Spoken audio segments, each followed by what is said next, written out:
ያ ነገር ሁሉ መስዋዕትነት ተከፍሎ እቺ ልጅ ካለችበት እንድትመጣ ብዙ ሰዎች ከልባቸው ሌሊትና ቀን ስለ እሷ ይጮዋሉ፣ እሷን ይጠብቃሉ። ነገር ግን ብቻ ዛሬም ነገም ብዙ ብዙ ብዙ ቦታ ስትሄዱ አይ እኔ ስለ ሀና መረጃ አለኝ፣ ስለሷ የሆነ በቃ ከጎን የሆኑ ደግፉኝ፣ እሷን ለማስወጣት ትንሽዬ ቀናቶች ወይም ደግሞ የሆነ ነገሮች ቀርቶኛል ይላሉ። በሁለተኛ ቀን ደግማችሁ እስቲ ሀና ዛሬስ ምን ላይ ተደርሰዋል ብላችሁ ስታዩ እንደገና ደግሞ ሌላ መረጃ ይዘናል። በፊት አግቷታል ከተባለ ሰውዬ ደግሞ የሆነ መንደር ወስዶ ሌላ ቦታ ሲወስዱ ታያላችሁ። ብቻ እንደው በቃ ግራ የተጋባ ነገር ታውቃላችሁ። እኔ እንደዛ ነው በበኩሌ ማለት ነው። ምክንያቱም እንግዲህ እየጠበቅን ነው። ከዛሬ ነገ የተሻለ ነገር እንሰማለን። ነገ ደግሞ እስቲ እቺ ልጅ ምናልባት በገንዘብም ከሆነ ገንዘብ ተከፍለው እቺ ልጅ የምትወጣበት እየተባለ ነገ ደግሞ የተሻለ በህይወት ካለች እቺ ልጅ በቃ ትመጣለች ብለን እንጠብቃለን። ስንጠብቅ ደግሞ ሌላ ነገር ሌላ መረጃ ሌላ ነገር በቃ ብዙዎች ያወራሉ ማለት ነው። አሁን የገጠር ልጅ የተባለ ልጅ ላይ ብዙ ሰው እሱ ላይ ነው የቆየው። ብዙ ሰው የገጠር ልጅ አንተ አይታታል። ምናልባት የገጠር ልጅ እንግዲህ ቪዲዮ ሰርቷል ይመስለኛል በመጀመሪያ ጊዜ። ከዛ በኋላም ደግሞ ያው ተለያይቶ ሊሆን ይችላል። እሱ ወደ ሌላ አቅጣጫ፣ እሷን ደግሞ ያው እዛ ይዟታል። እሱ በዛን ሰዓት የነበረ መረጃ ላይ እንግዲህ ብዙ ጊዜ ቆይቶበታል። እንደኔ የሆነ በቃ ትክክለኛ እቺ ልጅ እንደው በቃ ስለ ኢትዮጵያዊ ስለ ሰው ልክ ወይም ደግሞ ስለ በቃ ሰው ለሰው እንደ ሰው ነኛ ማለት ነው። እንደው በቃ እሷ እንኳን ባታሳዝናቸው ያቺ ህፃን ልጅ የልጅ እናት ናት።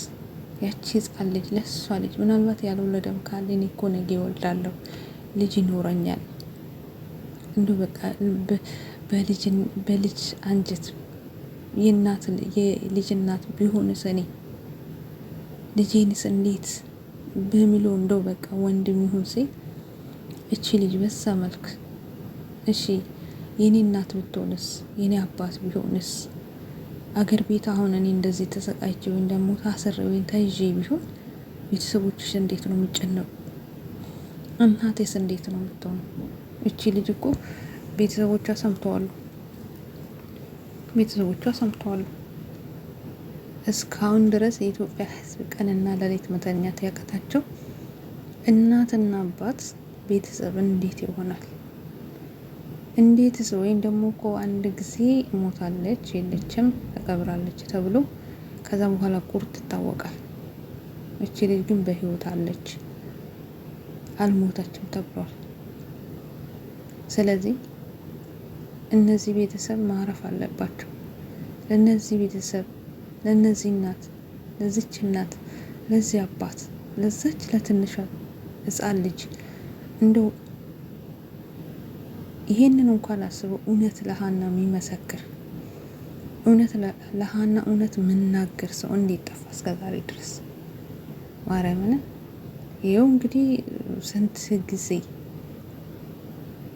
ጊዜ እኔ በየቤቱ ዞር በየቤቱ ስለ ሀና ምን አለ ሳዳምጥ ሌላ ምስክርነት። ዛሬ ስለ ሀና ይሄን ሰምቻለሁ። ስለ ሀና ጉዳይ እንደዚህ ነው። በቃ ሌላ አዲስ ነገሮችን ነው ይዞ የሚመጡ እንጂ ሀና ያለችበት ቦታ ተደርሶበታል። ሀናን ልናመጣት ነው። በቃ ሀናን አግኝተናታል የሚል ሰው እስከዛሬ ድረስ እንደው በቃ እንዴት እውነትም አንድ ወንድማችን እንዳለው እንደው እውነት የሚመሰክር ለምን ጠፋ? ምናልባት እዛ አጠገቧ ይኖራሉ እኮ ኢትዮጵያኖች፣ የሀገሯ ልጆች ያለችውም የሀገሯ ልጆች መሀል ነው። ምናልባት እነዛ የያዟት ወገኖች ያው ጨክኖባት ነው። ግን ደግሞ እዛው አካባቢ ደግሞ ሌላ ኢትዮጵያዊ አይጠፋም። እነሱስ እንዴት አስጨከናቸው? እንዴት አስቻላቸው? እንዲሁ በቃ ትንሽ ለሕፃኗ ልጅና ለእናቷ ለአባቷ አስቦ እንኳን በቃ እውነት መመሰክርላት ሰው እነሱ እንኳን ሄዱ ባያወጧት ሄዱ የሆነ ነገር ባያደርጉላት በቃ ያለችበትን እውነት ነገር ቢናገሩስ ነው። ምክንያቱም እኔ በየቤቱ ስንሄድ በየቦታው ስናዳምጥ ስለ ሀና ምን አዲስ ነገር አለ ስንል ትላንትና ስንሰማ የነበረው ነው። ትላንትና ስወያዩበት የነበረ ነው። ትላንትና ስወራበት ስለ ሀና ፍትህ፣ ስለ ሀና እንደዚህ አይተናት፣ ስለ ሀና እንደዚህ ነበረች። ብዙ ሴቶች ብዙ እህቶችን በቃ ከሷ ጋር የነበሩትም ብዙ ነገሮችን አውርተዋል። እስከ ዛሬ ድረስ በቃ አዲስ የሚመጣ ሰውም የሆነ በቃ እኔ እንጃ። እና እኔ ናፈቀኝ ምንድነው እቺ ልጅ እስከ መቼ ድረስ ነው በቃ እንደዚህ የምትኖረው እዛ?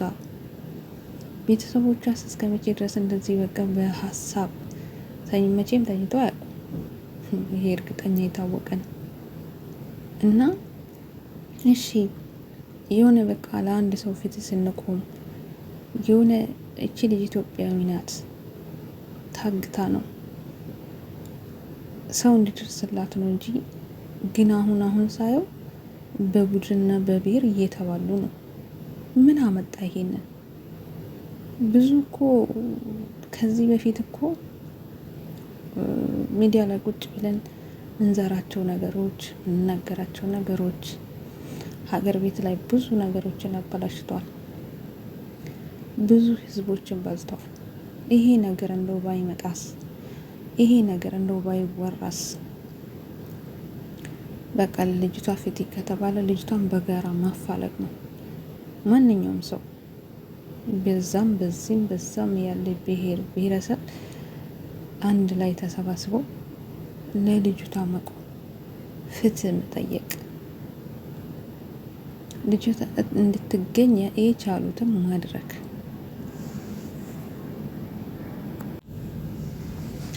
የቻሉትን ማገዝና ልጅቷ እንድትገኝ ማድረግ ነው እንጂ ሌላ ወደ ብሔር ሄዶ በቃ እኔ እንጃ። ማንም ሰው ማንንም እኔ እንጃ። የማንም ብሔረሰብ እኮ ማንንም አይወክልም። ማንንም ቁምልኝ ተሟገትልኝ የሚል ሰው የለም። የእውነቴን ነው። ግን ደግሞ ራሳችን ለምንድን ነው ሰዎችን ቤተሰቦቻችንን ዘመዶቻችንን ሀገር ቤት በሰላም የተቀመጡትን በእኛ የተነሳ ለምን ይወቀሳሉ? ለምንስ ደግሞ የሆነ በቃ ሌላ ነገር ተመልሶ ይመጣል? ወደዛ ባይገባስ? ወደዛ ባይኬድስ? የኔ በቃ እኛ አንድ አላማችን ልጅቷ እንድትገኝና ልጅቷ ካለችበት እንድትወጣ ከሆነ ልጅቷን ማገዝና ልጅቷን መርዳት፣ ልጅቷን መፈለግ፣ ምናልባት የሚያስፈልጋት ነገር ከሆነ ደግሞ ሁሉም ኢትዮጵያዊ ተረባርቦ ልጅቷ እንድትገኝ በቃ የተጠየቀውን ነገር ማድረግ። ምናልባት ይህን ነገር ያስፈልጋል ገንዘብም ከሆነ ኢትዮጵያን እንደሆነ ልምዳችን ነው።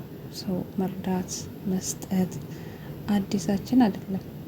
ስለዚህ ካስፈለጋት ያ ነገር ተደርጎላት ቤተሰቦቿ ልባቸው እንዲያርፍ የኢትዮጵያ ሕዝብም እንቅልፋቸውን እንዲተኙ ለምን አናደርግም? ለምን እንደዛ በዛ ሂሳብ አይሰራም? ወደ ሌላ ቦታ ለምን ይወሰዳል? እንግዲህ አቡፋኖ አሁን ወደ ሀገር ልጓዝ ነው። አስባችሁታል? በዚህ ምክንያት በዚህ ነገር የተነሳ ነው። አንድ ሰው ህይወት አለ የሚኖርለት፣ ቤተሰብ አለ የሚኖርለት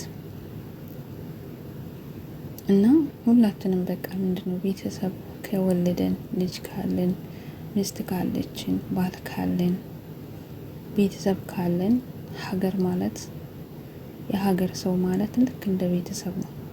ቤተሰብ መሀል የሆነ ነገር ሲፈጠር፣ ግርግር ሲኖር፣ ጭቅጭቅ ሲኖር፣ ቤተሰብ መሀል የሆነ በቃ ደስ የማይል ነገር እንደሚሰማ ሁሉ ወይም ደግሞ ጥል ሲኖር ቤተሰብ እንደሚበተን እናውቃለን አይደል? ሀገርም ደግሞ እንደዛ ናት። ሀገር ውስጥ ብሔር ላይ ብዙ ነገሮች ከተሰራ ጥሩ አይደለም፣ መጥፎ ነው። ሰላምን የመሰለ ነገር የለም። ማርያምን ሰላምን የመሰለ ነገር የለም። አንድነትን የመሰለ ነገር የለም። ተከባብሮ መኖርን የመሰለ ነገር የለም። አንዱ ለአንዱ ደራሽ፣ አንዱ ለአንዱ ጠባቂ፣ አንዱ ለአንዱ ወገን ደራሽ ነውና ሀና እንግዲህ ፈጣሪ ካለችበት እሱ አንድዬ ይዘንላት የቤተሰቦቹ አምላክ ምናልባት አንድ ቀን ወደ ቤተሰቦቿ ትቀላቀላለች ብዬ ተስፋ አደርጋለሁ። ፈጣሪ እርዳት። ከፈጣሪ በታችም ደግሞ እንግዲህ የቻሉትን እያደረጉ ነው። እግዚአብሔር አምላክ መጨረሻዋን ብትጎዳም ብትጎሳቆልም ከነነብሷ ተመልሳ ለቤተሰቦቿ የምትበቃ ያድርጋት። ፈጣሪ እርዳት። መልካም ቆይታ ውድ ቤተሰቦች።